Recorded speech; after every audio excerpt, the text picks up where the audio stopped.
Flipping Houses Quick Start Guide, the simplified beginner's guide to finding and financing the right properties, strategically adding value, and flipping for a profit. Written by Elisa Zheng Covington, MBA. Narrated by Kelly McGaugh.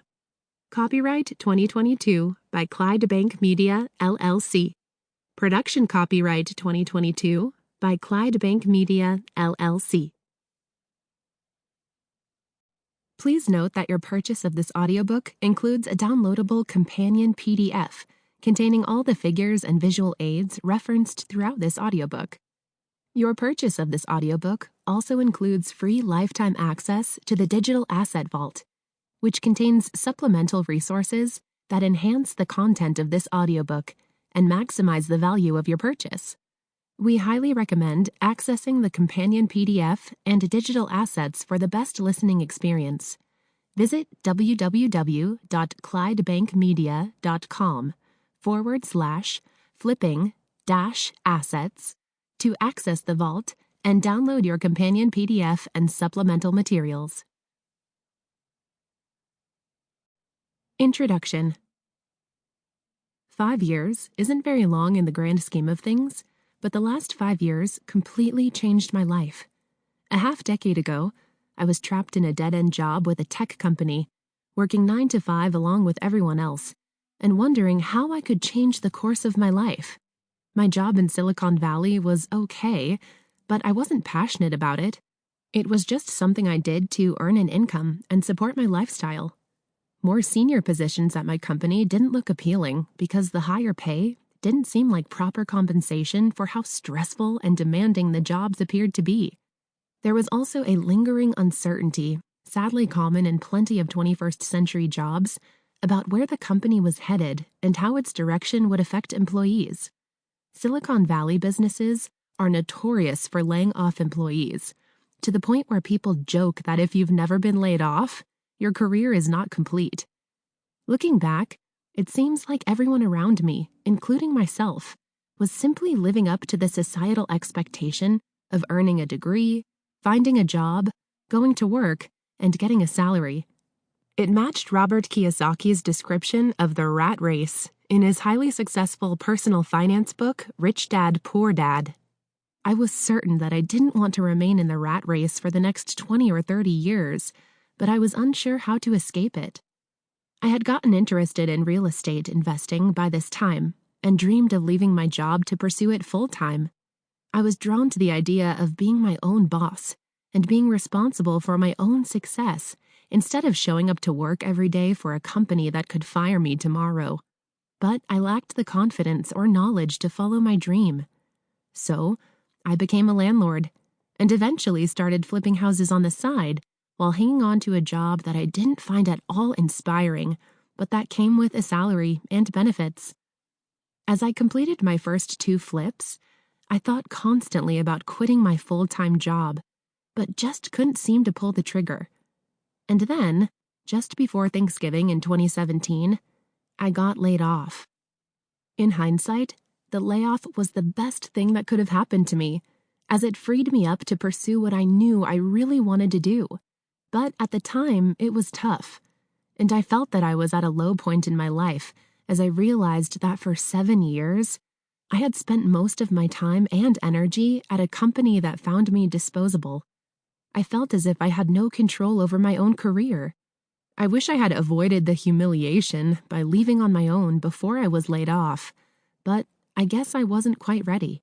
5 years later, I am flipping houses full-time and can now embrace the fact that my career is firmly in my own hands, instead of under someone else's control. I wake up every morning eager to begin work, and I enjoy nearly every aspect of what I do. Being my own boss also enables me to control my schedule and take time to enjoy my family, friends, and favorite activities.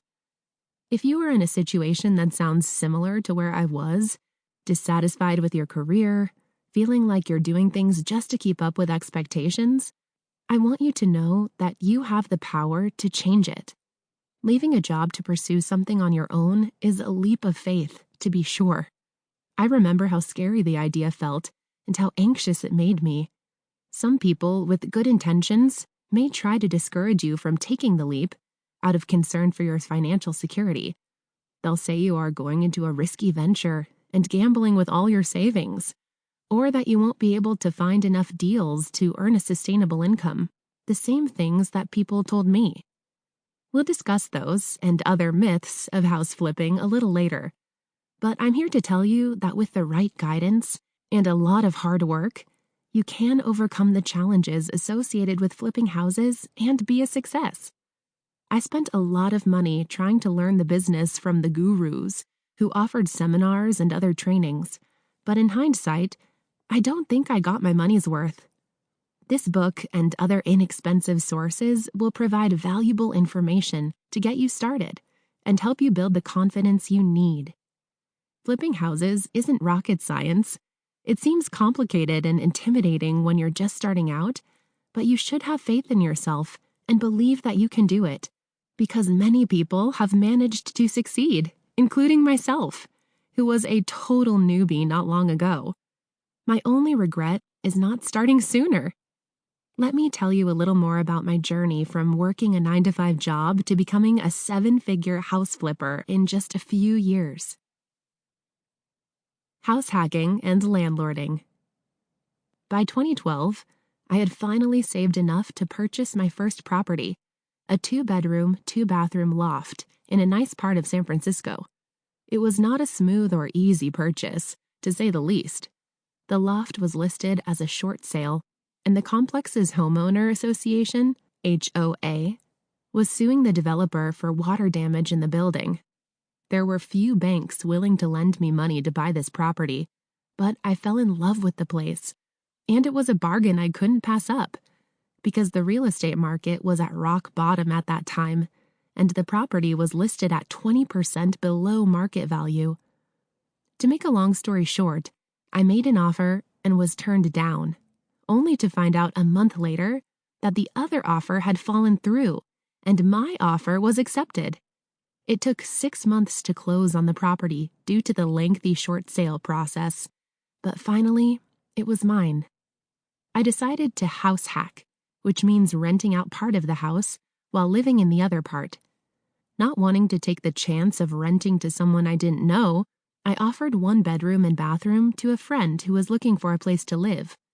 That turned out to be a mistake, as she was not nearly as neat as I am, didn't clean up after herself, and on multiple occasions left the door standing open when neither of us was home.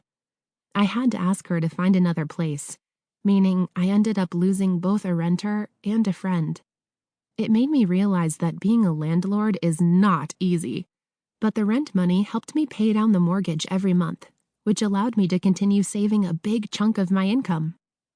Property values started going up shortly after my purchase, and in 2014, the appreciation on my loft made it possible for me to get a home equity line of credit, HELOC, a type of loan that uses some of the equity in your home to give you a revolving line of credit. I used the HELOC to purchase a rental property, a 1-bedroom condo that my then-boyfriend, now-husband, and I spent 2 months remodeling. See the before and after photos of our kitchen in Figure 1.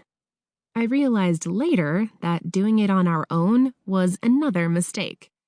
We both had full-time jobs and could only work on the projects on weekends, which made it very stressful. It took a lot longer than it should have. Hiring contractors to do the work would have saved us time and ultimately money. I furnished the apartment and offered it as a high-end rental, which ended up being a good experience.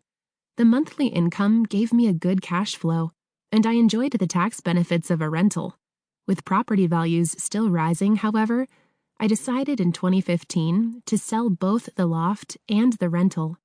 The value of the rental had appreciated by 40%, and the value of the loft by 80%.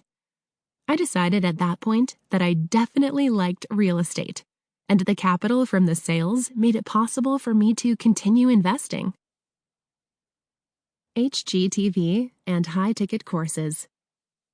It was about this time when my husband turned me on to the house flipping shows on HGTV. I know that sounds cliché, But once I started watching... Sample complete. Ready to continue?